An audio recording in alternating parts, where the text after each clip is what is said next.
তো শুধু খাবার পাওয়ার জন্য মানুষের জল খাবাইতেছে, এটা তারা মনে নাই। তারা আপনাদের জল দিতে বলতে পারতেছে না, নটঙ্গি পঞ্চায়েত বানাইছে। মুখ্যমন্ত্রীর কিতা এটা খেয়াল নাই, আমরা চকলেটটা চুলিয়া মুখটো করিবার আগে ট্যাক্স দেই, আর টাইমে রাখালে কিতা ইভিএমে জিতায় না মানুষের জিতায়? মানুষের কি দরকার আছে না নাই? মানুষের জল দিতে পারতেছে না এই সরকার, আর নটঙ্গিয়া পঞ্চায়েত বানাইছে বিজেপি আর কংগ্রেস মিলিয়া। এরা তো শুধু খাবার পাওয়ার জন্য মানুষের জল খাবাইতেছে, এটা তারা মনে নাই।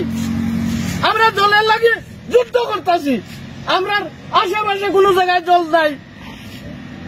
ওই তো 1 কিলোমিটার দূরে আমার বাড়ির থেকে জল আছে, তারা এটা বারে বারে অনুরোধ করার পরে তারা আপনাদের জল দিতে বলতে পারতেছে না। নটঙ্গি পঞ্চায়েত বানাইছে, আমরা কি না করি এরারে? আমরা তাড়াতাড়ি জল দেওয়া হোক, আর নাইলে আরো বহুত বড় আন্দোলন লাগে আমরা তৈরি আছি। খুশি নাই আমরা গান্ত অবস্থা বাবু দেখি না মানুষের জবান কথা, বিপদ বললে নত হয়, আর বিপদ উদ্ধার হইলে উঠে পারবেন। যে আমরা জলের প্রবলেম, জল পাই না, আমরা এখানে একটা সাপ্লাই আছে, অপারেটার আছে, এখন পাইপলাইন সেবা খারাপ আছে, কিভাবে আছে এটাও জানি না। আমরা জল দেয় না, অপারেটারে জল দিলে তো দিব, অপারেটার যাইয়া মানুষের ঝগড়া করে, ট্যাঙ্কির ভিতর থেকে জল দিলে আইন বিরোধী কাজ করতে পারবো নি, দেখিলে সেই করিলাই অপারেটার জুলুম।